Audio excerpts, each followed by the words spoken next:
Namaste students. So today we are going to do the 11th chapter from Springs, that is Japan and Brazil through a traveler's eye by George Mikes. It's a very interesting topic where we get to know something about Japan and Brazil. So before we begin the topic, let's know about the author. George Mikes, he was born on 15th February 1912 and he died on 30th August 1987. He was a Hungarian-born British journalist, humorist, artist, publisher, illustrator and writer, best known for his humorous commentaries on various countries. His books include The Hungarian Revolution, Uber Isles, Shakespeare and Myself, Italy for Beginners, How to be an Artist, How to be Inimitable, How to Scrap Skies, How to Tango, and How to be an Alien. These excerpts are chosen from The Land of Rising Yen and How to Tango. So we have these about two countries he's mentioning in this chapter, that is Japan and Brazil.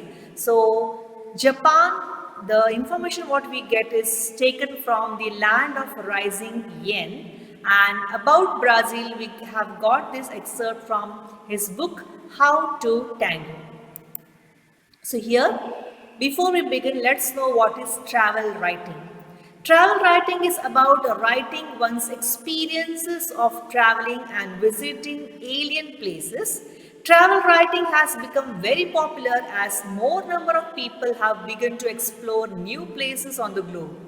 Though much of the earth has been explored and almost everything has been written about, the popularity of travel writing is still growing. There are exclusive channels on travel, and the influence of new media has further increased its popularity. The travel narratives are telling comments on how a culture gets represented by another. So even here I have taken the page 97 from textbook. If you have a textbook in front of you, you can use that textbook. So we'll go word to word, we'll go line to line to understand this chapter. It's a very interesting chapter. So let's first begin about Japan. Japanese manners. A quarter of an hour in Japan will convince you that you are among exquisitely well-mannered people. A quarter in the sense just 15 minutes is enough for you. When you are in Japan, you will be convinced that you are among pleasing, well-mannered people. Exquisitely means in a sense, exceptionally pleasing, well-mannered people. People who live on a hopelessly overcrowded island have to respect one another's privacy. Now, if you see Japan, you have seen Japan on the globe, or if you have seen Japan on the map of the world, you have seen that this particular country is very small. So people who live on a hopelessly overcrowded island have to respect one another's privacy, or rather would have to if they had any privacy. But they don't. Of course, if you are staying on an island which is very small and the population is overcrowded over there, you cannot expect a private moment, or you can say privacy. So, courtesy has a double function. It is courtesy and it is substitute privacy. So here the author speaks about the courtesy shown by the Japanese to each other to maintain their privacy. Take for example, the little red telephones in the streets, shops, halls of hotels. Example is given, one small example he has given over here about the red telephone. You can say it's a public phone which was also a trend in India. Even now in a few places we can see these red phones. Why? Because now we all are using our own personal mobiles. So in India also 3-4 decades back we had these red phones, but in India there was a space to have a booth for these red phones, but in Japan there is no booth, there is no place to have booths, separate booths for telephones. So these telephones are placed on the table, or you can say on the table or in the streets, or on the table near the shop, or halls. The instrument is situated on a table or on a counter. They have no space to spare for booths. You conduct your most confidential business transactions, your intimate love quarrels in public, yet in perfect privacy. Anybody, any passerby could listen in, but nobody does. A man's telephone receiver is his castle. It's a very important question. This line you can underline. A man's telephone receiver is his castle. Castle in the sense a defensive, you can say defense structure.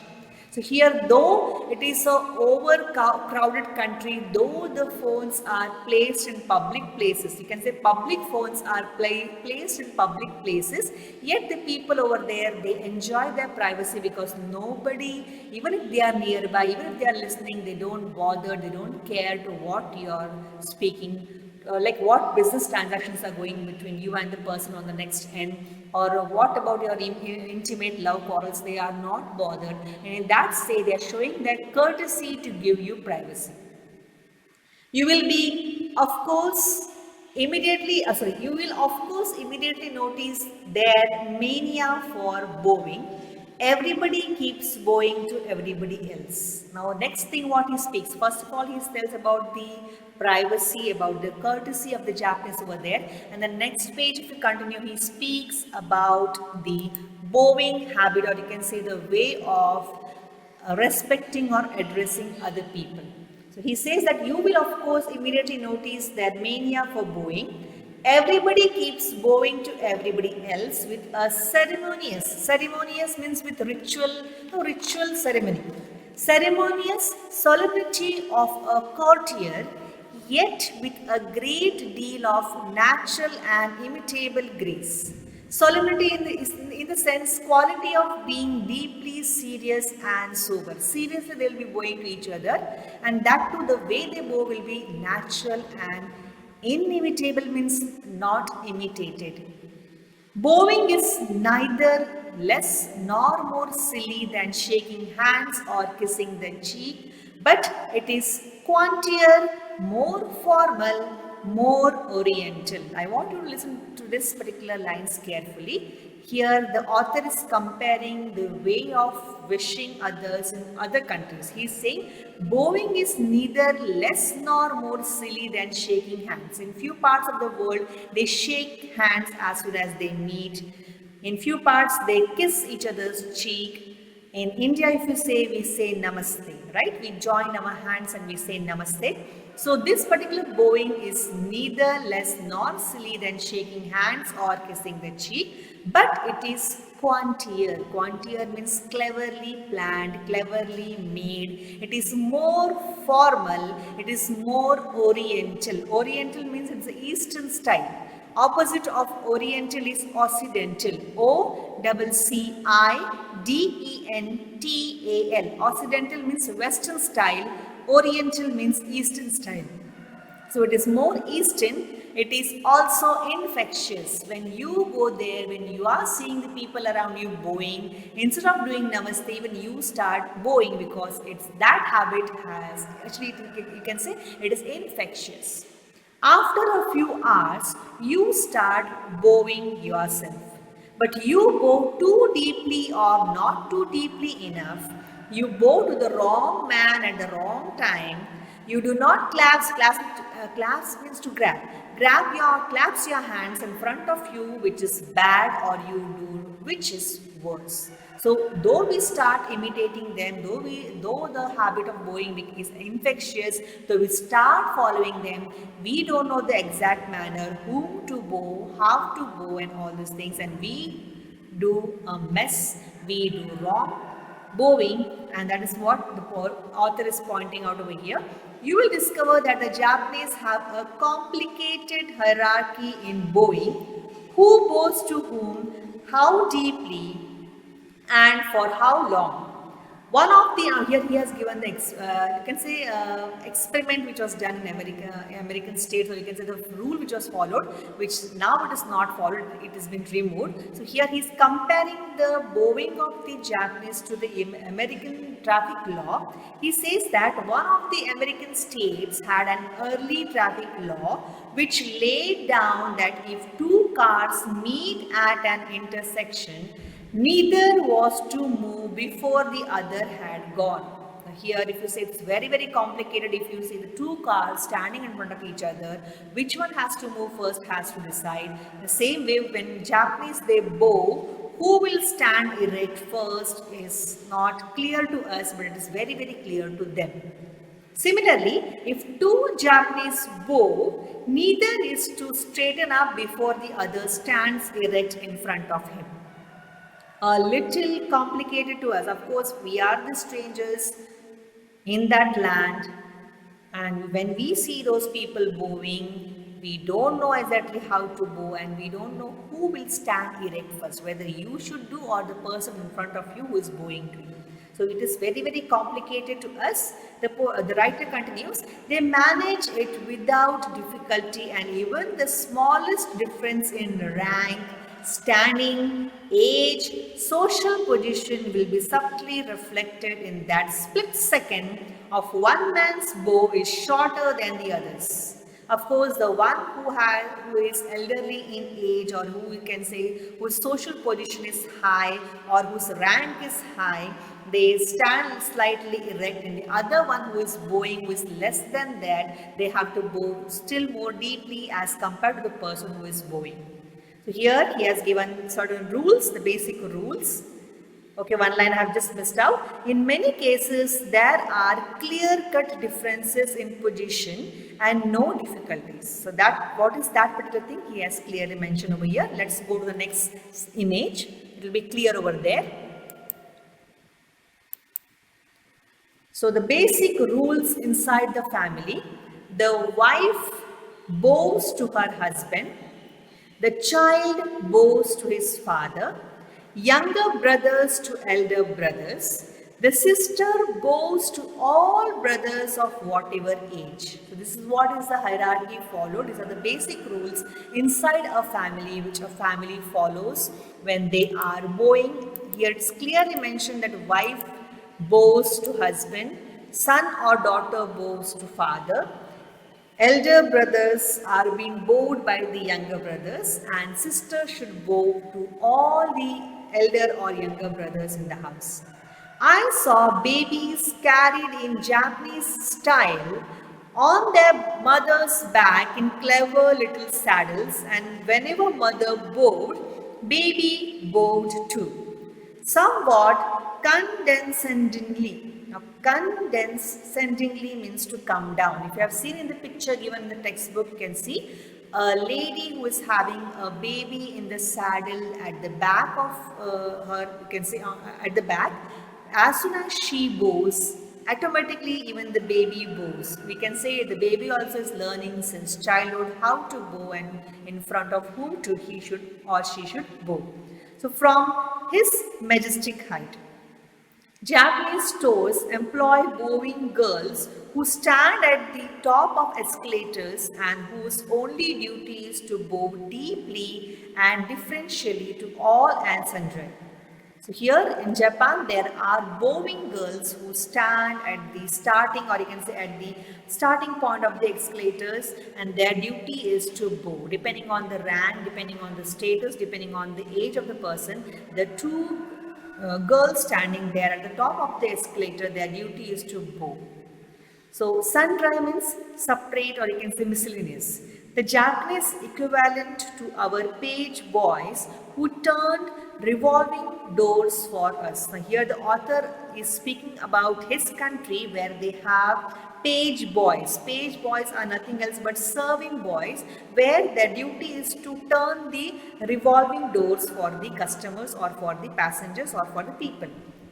On the famous and fast Tokaido line between Tokyo and Osaka, here the writer gives example, one more example of the you can say a place where they follow this bowing system. There are two conductors who enter the carriage in a slightly theoretical scene. Theoretical in the sense exaggerated. So this particular line, Tokaido line between Tokyo and Osaka, there in the buses, there or in the trains, there are conductors. Their duty is to check tickets. So these two conductors, they enter the carriage in a slightly exaggerated scene. They march to the middle of the coach, bow ceremoniously in both directions, and then start checking the tickets. You can just imagine if you have traveled in the aeroplane, you have seen the host and the hostess, you can say air hostess and the air host over there, how they enter, how they wish you. The same way you can imagine these two conductors entering the bus, going to the center of the carriage, and then going to the passengers and then starting to collect their tickets, or you can say checking the tickets. They marched to the middle of the coach. This we have finished. In one of the parts of Nara, I met a deer. So one more example is telling that not only the people, you feel as if the animals here in the zoo, even they are bowing due to imitation. They imitate the people around, even they bow. So here he gives one example that in the parts of Nara, I met a deer. I bought a pack of food for him. He came up to me, looked into my eyes, and bowed deeply. Perhaps deer are more imitative than I knew. Perhaps if they see people bowing all the time, they get into the habit too. Perhaps it is something genetic and is in the blood of Japanese deer. I do not know, but I do know that the deer bowed to me, then jumped at me and snatched the little food bag from my hand. So here he's slightly cracking a joke that he feels the deer over there also have the habit of bowing. It may be like they are imitative, or maybe it is genetic. It is in the genes of the deers over there that before asking from the person who is standing in front of them the food, they first bow and then they snatch the packet from the person. So next page we have page number 99. With this we are ending with the Japanese part, and then we'll be starting with the Brazil.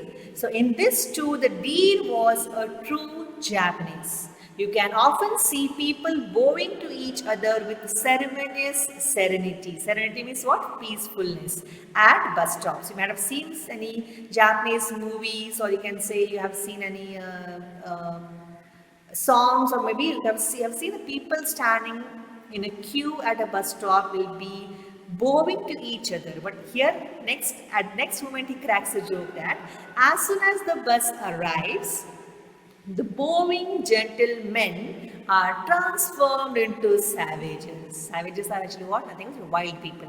They push each other aside, trend on each other's toe. Trend means they walk on each other's toe, and show means push their elbows into each other's stomachs.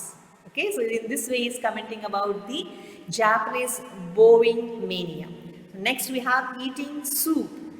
Eating soup has more dangerous than almost anything else. When eating soup, you must make a fearful noise. It is a sign of appreciation. If you don't, your hostess will think, what an ill-mannered lot. Now here I hope you understood that in Japan, if you visit Japan, it is must that when you're drinking this soup, when you're eating your soup, you have to make a fearful noise. You might have seen in some of the movies how the Indians, they drink tea poured in a saucer.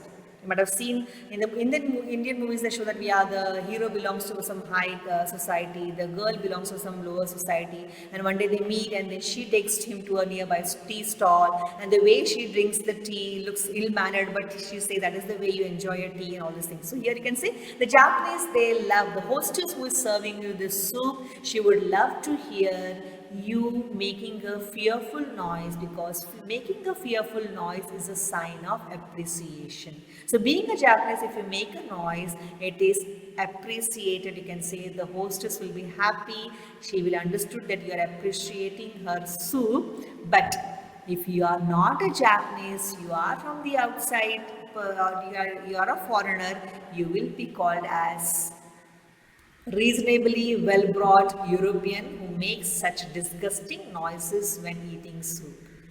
Well, so here we are in a dilemma whether we should make a fearful noise or we should not. As a foreigner to the land of Japan, will get confused whether we should make noise, because if we make noise, yes, as per the Japanese tradition, it is like appreciating the hostess for preparing such delicious soup, but as a foreigner, it will be like we are well brought Europeans, of course, we are not Europeans, we are Indians, well brought Indians who make such disgusting noises when eating soup. He must be an ill mannered lot. Lot means he must be an ill mannered, actually, like I say, rude person. So, with this, we end up with the Japanese information or what the author wants to convey. I hope it will be helpful, because if in future if you visit Japan, you just observe the people around you bowing to you and do make a fearful sound while drinking soup. Don't feel shy. Don't think that you will be considered as ill-mannered person. Okay, fine. So let's move on to the next, traffic in Brazil. Of course, you know where is Brazil? So nobody hurries in Brazil. It does not really matter whether you reach your destination an hour too soon, a day late, or not at all. So here the poet points out that here the people are easygoing people. They are not in a hurry to finish up their work or job at all. The grey pavements in the streets of Copacabana. Now, pavements here is the American words used. If you use your British English, pavements here is nothing else but the footpaths. So, grey footpaths in the streets of Copacabana. Copacabana is a beached area which is specially well known for partying in Brazil. So, the grey pavements in the streets of Copacabana are often decorated with beautiful black mosaics. The authors clearly mention what is that. It is a unique type of decoration. Only a people alive to beauty in their surrounding and who have plenty of time for contemplation. Contemplation means what? Considering with attention. The people, those who have ample of time to enjoy the beauty around them, such people only will take time to decorate the pavements where they walk. During their meditative in the sense devotional exercise, we meditate. So during their meditative ambulatory exercises, ambulatory in the sense walking exercises, would take the trouble to decorate the pavements they walk on. So here he points out that these people are easygoing people, they are relaxed people, they are not in a hurry, and these people, they enjoy, or you can say they love the beauty around them, they take time to decorate the pavements where they walk on. So that is what he speaks about the people of Brazil, and immediately next it goes to the extreme end. He says that motor cars are extremely expensive in Brazil. Not only in Brazil, everywhere, all over the world, motor cars are expensive. Import duties being crippling and murderous. Of course, due to the import duties, the cost of the cars are rising. Only a few other poorer South American states are in a worse position in this respect. Complaints are universal. Complaints are universal in the sense not only in this particular part of South America or Brazil, but everywhere, all over the world, the cars are very, very expensive. The complaints are universal. Hardly anyone can afford a car.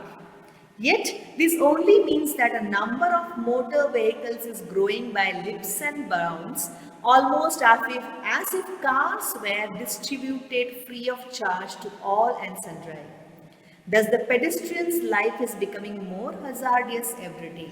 So, in the first part, if you see, he is pointing out about the cars being expensive, and the next part he says that the people in Brazil, they are crazy for cars. It shows their madness for cars, and then he says that as if the cars actually are distributed free of charge because the number of car holders are increasing over there, and the life of a pedestrian is becoming difficult over there every day.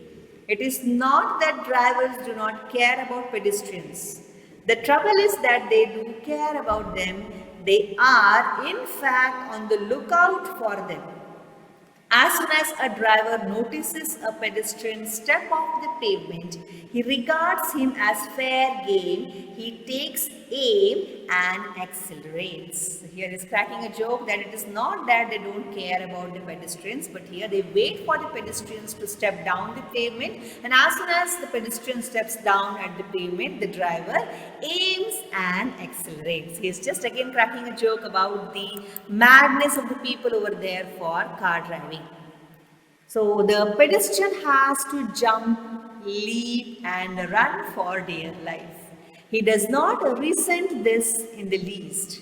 Driver and pedestrian, hunter and prey. Here you can see the author is comparing driver to a hunter and he has compared pedestrian to a prey. Smile amicably in the sense they smile friendly at each other. I win today, you will win tomorrow. Fair enough. Here you just again cracking a joke that yes, this is like a hunter and prey game. The pedestrian and the driver, when the driver tries to aim and accelerate his car, the pedestrian, he jumps, he leaps, he runs for his dear life, and then after doing this, they don't show the anger to each other. The pedestrian is never getting angry. He just waves his hand. The driver says, okay, I win today, you will win tomorrow. It's like a game over there. It is not seriously, but he's just cracking a joke. The war between drivers themselves is murderous but tempered. Now here, before that he was speaking about the war between pedestrian and the driver, and now next part he speaks about the war between drivers themselves. It is murderous but good tempered. They cut in the sense they interrupt. They overtake on both sides. They force you to brake violently and commit all the heinous crimes of the road and 20 times every hour. But they smile at you at the same time. There is no anger, no hostility, no mad hooting. So here he speaks that they cut in this sense that they interrupt, they overtake from both the sides in the sense they don't follow the traffic rules. They force you to brake in, so you can say violently, and they commit all heinous in the sense totally rehearsable, or you can say blameworthy. You can say totally blameworthy crimes of the road they will make, and that to 20 times every hour.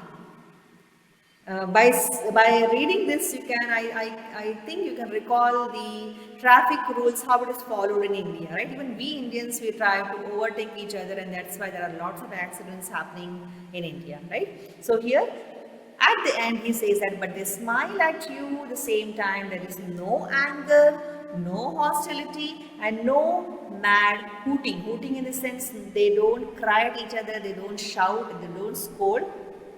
Hooting, actually, if you see, it's a cry of an owl. So here the poet, the author points out that there is no anger, no hostility and no hooting.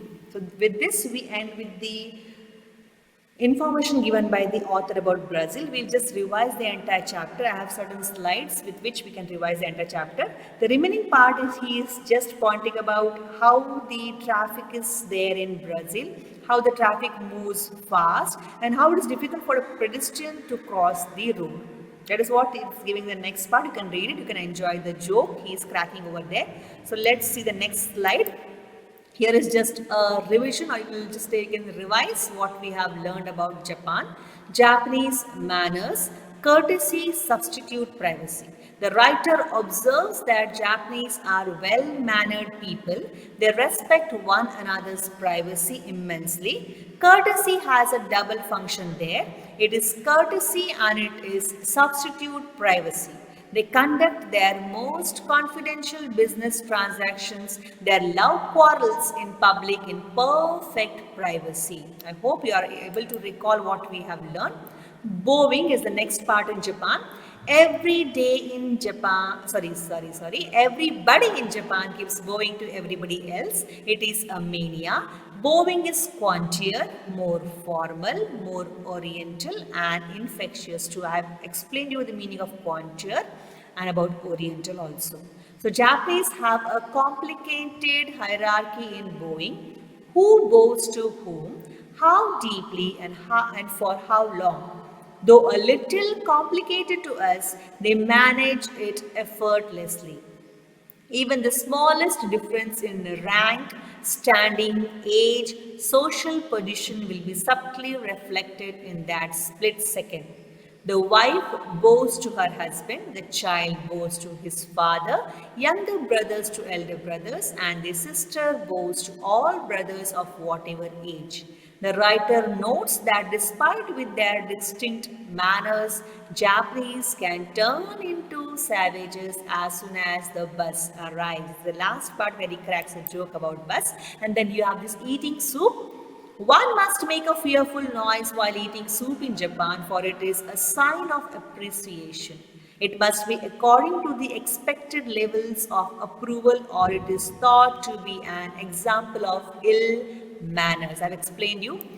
When we go there, we are in a dilemma whether we should follow Japanese manners or we should follow our manners. Anyhow, Indians, they love to make fearful noise while drinking tea or while drinking soup, while eating soup, right? So next part is about Brazilians. Let's revise about Brazilians. Brazilians' sense of beauty, traffic in Brazil. So life in Brazil looks slow paced to the author. He appreciates their aesthetic sense in decorating the grey pavements in Copacabana with beautiful black mosaic, but the same leisurely characters speed madly when they get to the steering wheel. They are highly passionate about cars, though motor cars are extremely expensive. As soon as a driver notices a pedestrian step off the pavement, he targets him and accelerates in a fair game. The pedestrian has to run for dear life. It's a driver and pedestrian, that is hunter and prey game. They smile at each other amicably and move on. Even the war between the drivers is murderous but good tempered. There is no anger, no hostility, no mad hooting. So, with this, we end with the beautiful chapter that is Japan and Brazil through a traveler's eye by George Mikes. I hope you understood the chapter. Read the chapter and enjoy the comments given about Japan and Brazil by the author. So, see you next. Thank you. Have a good day. Bye bye. Take care.